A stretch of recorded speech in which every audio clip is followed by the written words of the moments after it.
Good evening साथियों, problem solver में आप सबों का स्वागत है। आज हम लोग बात करेंगे साइंस के 40 एमसीक्यू के ऊपर।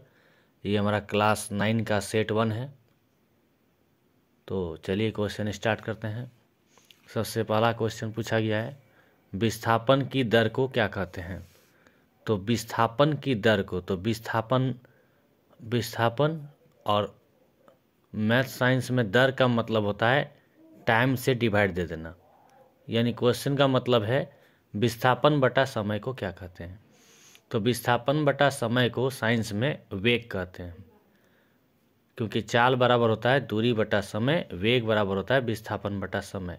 तो इसका राइट आंसर हो जाएगा ऑप्शन 3। इस सेट का आंसर यहाँ पे दिया हुआ है 2, जो कि गलत आंसर है। इसका राइट आंसर होगा वेग। सेकेंड क्वेश्चन पूछा गया है, ओडोमीटर क्या मापता है। तो ओडोमीटर वाहन में लगा हुआ होता है, ये दूरी को मापता है। थर्ड क्वेश्चन पूछा गया है, ऋणात्मक त्वरण को क्या कहते हैं। तो ऋणात्मक त्वरण को मंदन कहते हैं। ऋणात्मक त्वरण के केस में प्रारंभिक वेग जो होता है अंतिम वेग से ज़्यादा हो जाता है।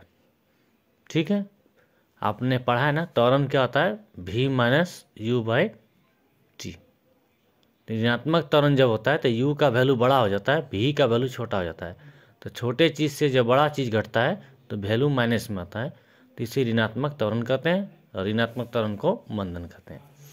नेक्स्ट क्वेश्चन पूछा गया है कि न्यूटन किसका मात्रक है। तो न्यूटन बल का मात्रक है। नेक्स्ट क्वेश्चन पूछा गया है कि गतिशील पिंड का वेग आधा करने से संवेग में क्या परिवर्तन होता है। तो देखते हैं इसको बना के। आपको मालूम होगा कि संवेग का फॉर्मूला होता है P बराबर mv। क्वेश्चन बोला गया है गतिशील पिंड का वेग आधा करने पर, तो नया केस में हो गया P डैश, वेग आधा करना है तो m पहले v, तब क्या हो जाएगा v बाई 2। तो आप क्या देख रहे हैं mv बाई 2, और mv को मैंने क्या माना था p, तो p बाई 2। इसका मतलब ये निकल रहा है कि संवेग आधा हो जाता है। तो ये ऑप्शन नंबर 1 में लिखा गया है।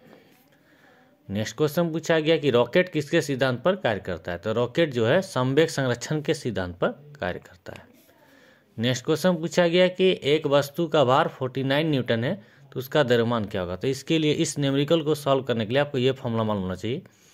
W बराबर होता है mg, हमें m निकालने बोला गया है, तो m क्या हो जाएगा W बाई जी। W कितना है 49 और g का वैल्यू कितना होता है 9.8। 9 पॉइंट को हटा दीजिए, 10 चला जाएगा ऊपर। 49 का टेबल में 98 2 बार में, 2 से ये 5 बार में, तो इसका आंसर हो जाएगा 5 kg। नेक्स्ट क्वेश्चन पूछा गया कि कार्य का SI मात्रक क्या होता है। तो कार्य का SI मात्रक जूल होता है। नेक्स्ट पूछा गया कि गतिज ऊर्जा का सूत्र क्या होता है। तो गतिज ऊर्जा का सूत्र हाफ mv² होता है, जहाँ m का मतलब वस्तु का द्रव्यमान होता है, v का मतलब वस्तु का प्रारंभिक वेग होता है। नेक्स्ट क्वेश्चन पूछा गया है कि शक्ति का SI मात्रक क्या होता है। तो शक्ति का मात्रक वाट होता है। नेक्स्ट क्वेश्चन पूछा गया कि ध्वनि तरंगे किस प्रकार की तरंगे होते हैं। तो ध्वनि तरंगे अनुदैर्घ्य तरंग होती है। ध्वनि तरंगे अनुदैर्घ्य तरंग होती है। नेक्स्ट क्वेश्चन पूछा गया कि आवृत्ति और आवर्तकाल का गुणनफल क्या होता है। तो ये 1 होता है। ये क्यों होता है, क्योंकि आवृत्ति बराबर फ्रीक्वेंसी बराबर 1 बाय टाइम होता है।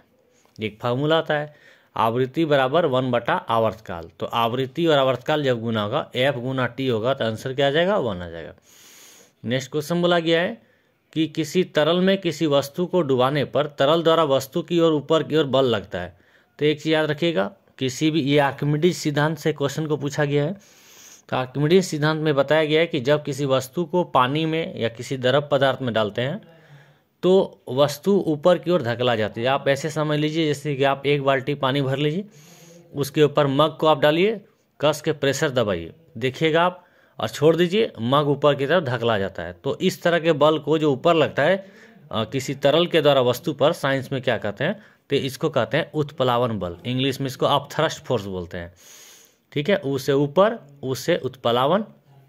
नेक्स्ट क्वेश्चन, इनमें से कौन पदार्थ नहीं है। इनमें से कौन पदार्थ नहीं है। तो देखिए, स्नेह पदार्थ नहीं। स्नेह एक तरह का भावना है, स्नेह एक तरह का फीलिंग है। साइंस में पदार्थ उसे कहते हैं जिसका निश्चित आकार होता है, जिसका आयतन होता है। ठीक है, तो स्नेह का ना कोई आकार होता है, ना कोई आयतन होता है, ना कोई जगह गिरता है। नेक्स्ट क्वेश्चन पूछा गया है कि गर्म करने पर गैस का आयतन क्या होता है। तो गर्म करने पर गैस जो है बढ़ने लगता है। नेक्स्ट क्वेश्चन पूछा गया है इनमें से मिश्रण कौन है। तो इनमें से जो मिश्रण है वो बारूद है। चूना पत्थर, चूना पत्थर एक यौगिक है। कार्बन डाइऑक्साइड CO2 ये एक यौगिक है। नाइट्रोजन यह एक तत्व है। यहाँ पूछा गया मिश्रण, मिश्रण मतलब होता है दो या दो से अधिक पदार्थ को किसी भी अनुपात में मिक्स कर देना। तो बारूद जो होता है उसमें सल्फर, नाइट्रेट, ओके, कार्बन इत्यादि का वो मिक्सिंग होता है किसी भी अनुपात में। चूना पत्थर यौगिक है, कार्बन डाइऑक्साइड यौगिक है, नाइट्रोजन एक गैस है या तत्व है, राइट। तो इसका राइट आंसर हो जाएगा 1। नेक्स्ट क्वेश्चन पूछा गया है कौन सा तत्व मुक्त परमाणु के रूप में पाया जाता है। तो मुक्त परमाणु का मतलब होता है कौन निष्क्रिय होता है, कौन निष्क्रिय होता है, कोई रिएक्शन में भाग नहीं लेता है। तो इसका राइट आंसर हो जाएगा ऑर्गन, ओके। तो यहाँ पूछा गया है कौन सा तत्व मुक्त परमाणु के रूप में पाया जाता है। तो ऑर्गन एक ऐसा तत्व है जो मुक्त परमाणु के रूप में पाया जाता है। नेक्स्ट क्वेश्चन पूछा गया है 8 ग्राम मीथेन में कितने मोल है। 8 ग्राम मीथेन में कितने मोल है। तो ये आपका न्यूमेरिकल क्वेश्चन है, इसको सॉल्व करना होगा। इसके लिए आपको द्रव्यमान भार याद करना पड़ेगा। कार्बन का द्रव्यमान भार होता है 12, हाइड्रोजन का होता है 1, तो 4 1 के 4, 12 जोड़ 4 मीन्स 16 ग्राम। तो 1 मोल मीथेन में 16 ग्राम होता है। तो 16 ग्राम मतलब 1 मोल हुआ। यहाँ पे 16 का आधा 8 हो गया, तो 1 का आधा आधा हो जाएगा, तो 0.5। नेक्स्ट क्वेश्चन पूछा गया है इनमें से कौन चतुष्परमाणुक अणु है। चतुष्परमाणुक अणु का मतलब होता है वैसा अणु जो 4 परमाणु से मिलकर बनता है। तो यहाँ पे 2 परमाणु है, यहाँ पर 3 परमाणु है, यहाँ पर देखिए 2 और 1 3 परमाणु है, यहाँ पे सल्फर का 1 है, ऑक्सीजन का 3 है, तो 4 है। तो राइट आंसर हो जाएगा sulphur trioxide SO3। Next question पूछा गया है हाइड्रोजन परमाणु में कौन सा कण नहीं होता है। तो देखिए हाइड्रोजन का परमाणु संख्या 1 होता है। जो परमाणु संख्या होता है वही प्रोटॉन का संख्या होता है। तो हाइड्रोजन परमाणु में प्रोटॉन होता है, जितना प्रोटॉन होता है उतना इलेक्ट्रॉन होता है अगर वो न्यूट्रल अवस्था में होता है। तो प्रोटॉन भी होता है, इलेक्ट्रॉन भी होता है, क्या नहीं होता है, न्यूट्रॉन नहीं होता है, ओके। नेक्स्ट क्वेश्चन पूछा गया अल्फा कण किसके बराबर होता है। तो अल्फा कण जो होता है इसका द्रव्यमान 2 के बराबर होता है और ये हीलियम के बराबर होता है। देखिए ये आपको ऑप्शन में लिखा भी है, ये आपके ऑप्शन नंबर 3 में लिखा गया हीलियम नाभिक। नेक्स्ट क्वेश्चन पूछा गया है कैथोड किरण किस तरह का किरण है। तो कैथोड किरण ऋणावेशित किरण होती है। नेक्स्ट क्वेश्चन पूछा गया कार्बन का सही इलेक्ट्रॉनिक विन्यास क्या होता है। तो कार्बन का परमाणु संख्या 6 होता है। तो देखिए ऑप्शन वाइज चेक कीजिए, 2 और 8 10, ये नहीं होगा, 8 और 2 10 नहीं होगा, 2 4 6 6 ये हो जाएगा। नेक्स्ट क्वेश्चन पूछा गया किसी तत्व के परमाणु में 11 प्रोटॉन है 12 न्यूट्रॉन है, तत्व का परमाणु द्रव्यमान क्या होगा। तो परमाणु द्रव्यमान का फॉर्मूला आता है A बराबर P प्लस N। इसको आप ऐसे याद कीजिएगा, आप ना, तो याद कीजिएगा आप ना। A बराबर द्रव्यमान संख्या, P बराबर प्रोटॉन की संख्या, N बराबर न्यूट्रॉन की संख्या। तो प्रोटॉन कितने हैं 11, न्यूट्रॉन कितने हैं 12, दोनों जोड़ दीजिए, 11 दूनी 22 और 1 23। तो इसका राइट आंसर 23। नेक्स्ट क्वेश्चन पूछा गया है बायोलॉजी से क्वेश्चन हमारा मृदुतक की कोशिकाओं के बीच क्या पाया जाता है। तो खाली जगह पाया जाता है, उसे हम अंतःकोशिकीय स्थान कहते हैं। नेक्स्ट क्वेश्चन पूछा गया शरीर के बाहरी और भीतरी रक्षक का आवरण किससे बनता है। तो ये आपको मालूम होना चाहिए, ये एपिथेलियम ऊतक से बनता है। नेक्स्ट क्वेश्चन पूछा गया है कॉर्क में किसके जमाव के कारण अतिरिक्त सुरक्षा उत्पन्न होता है। तो कॉर्क में सुबेरिन नाम का पदार्थ होता है, इसी के कारण अतिरिक्त सुरक्षा प्रदान होता है, सुबेरिन। नेक्स्ट क्वेश्चन पूछा गया इनमें से किस जंतु में विषैले उपांग नहीं पाए जाते हैं। तो बिच्छू में विष होता है, हाइड्रा में भी विषैला उपांग होता है, आर्थ्रोपोडा इसमें भी होता है, कछुआ में नहीं होता है। तो कछुआ। इनमें से कौन पुष्पीय पौधे हैं, मतलब इनमें से कौन ऐसा पौधा है जो फूल देता है। तो इसका राइट आंसर हो जाएगा जियोस्पर्म। जियोस्पर्म का हिंदी मतलब ये होता है फूल वाला पौधा, फूल वाला पौधा। और जो फूल वाला पौधा होगा, जो जियोस्पर्म होगा, उसमें फूल भी होगा, बीज भी होगा, फल भी होगा, ओके। नेक्स्ट क्वेश्चन पूछा गया कि नीमिया नामक बीमारी किस पोषक तत्व की कमी से होती है। तो इसका राइट आंसर हो जाएगा आयोडीन, ओके। इसी का दूसरा नाम है घेंघा। तो घेंघा बीमारी होता है आयोडीन की कमी से, इसको इंग्लिश में ग्वाइटर बोलते हैं। नेक्स्ट क्वेश्चन पूछा गया किस विभाग के पौधों को पादप वर्ग का उभयचर कहा जाता है। उभयचर मतलब होता है वैसा पौधा जो ज़मीन में भी उग सकता है और पानी में भी उग सकता है। तो साइंस जगत में, बायोलॉजी में इसको ब्रायोफाइटा ग्रुप कहते हैं, ब्रायोफाइटा। ओके, आपने पढ़ा होगा बायोलॉजी में पौधा जो होता है रहन के आधार पर 3 तरह का होता है। थैलोफाइटा जो ज़मीन में उगता है, ब्रायोफाइटा जो ज़मीन और पानी में उगता है, एक टेरिडोफाइटा होता है जो मरुस्थल में उगता है। लाइक इस तरह करके आपका होता है। तो क्वेश्चन पूछा गया उभयचर, उभयचर मीन्स जो दोनों जगह होता है, तो दोनों जगह जो होता है वो ब्रायोफाइटा होता है। ओजोन क्या है? तो ओजोन एक तरह का गैस है, इसका सूत्र O3 होता है। ओजोन का सूत्र होता है O3, ये एक गैस है। नेक्स्ट क्वेश्चन पूछा गया इनमें से कौन नवीकरणीय प्राकृतिक संसाधन है? नवीकरणीय प्राकृतिक संसाधन उसको कहते हैं जिसका हम बार बार यूज कर सकते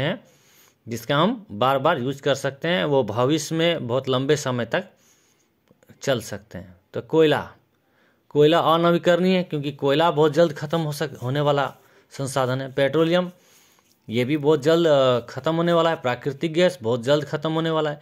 तो कोयला, पेट्रोलियम, प्राकृतिक गैस, इसके बनने में बहुत समय लगता है और ख़त्म होने में बहुत कम समय लगता है। ओके, याद रखिएगा। तो नवीकरणीय ऊर्जा स्रोत कौन होगा यहाँ पर? तो यहाँ करेक्ट आंसर वायु होगा। अदर एग्जाम्पल आपका हो सकता है सूरज का धूप। ओके, ये जिंदगी भर मिलेगा। हवा, पानी, ओके, मिट्टी। ओके, नेक्स्ट क्वेश्चन पूछा गया है निम्न में से कौन ग्रीन हाउस प्रभाव उत्पन्न करता है? तो ग्रीन हाउस गैस का ट्रिक याद रखिएगा,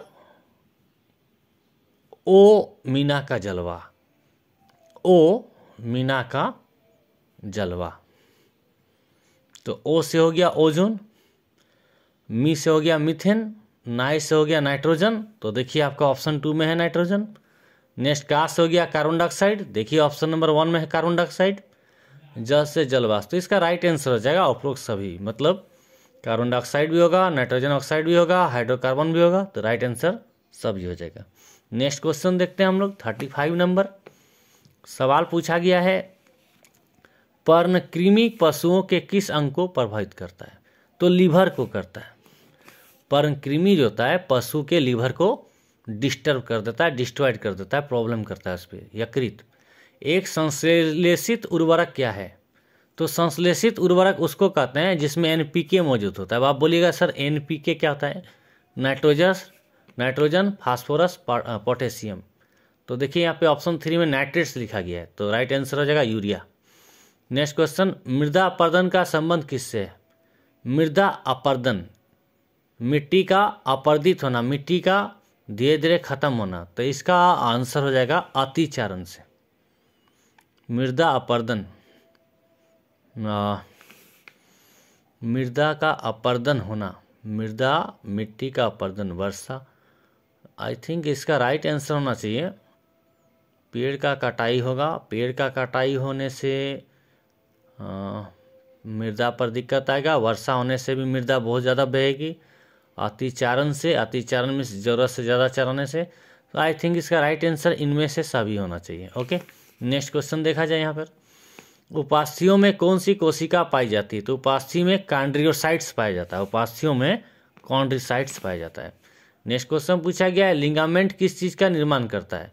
तो लिगामेंट जो होता है, लिगामेंट जो होता है ना, जो हमारे हाथ की पैर की जो हड्डी होता है उसको जोड़ने का काम करता है। तो ये एक तरह का पीला तंतुमय उत्तक का निर्माण करता है। ओके, इसका आंसर 2 हो जाएगा।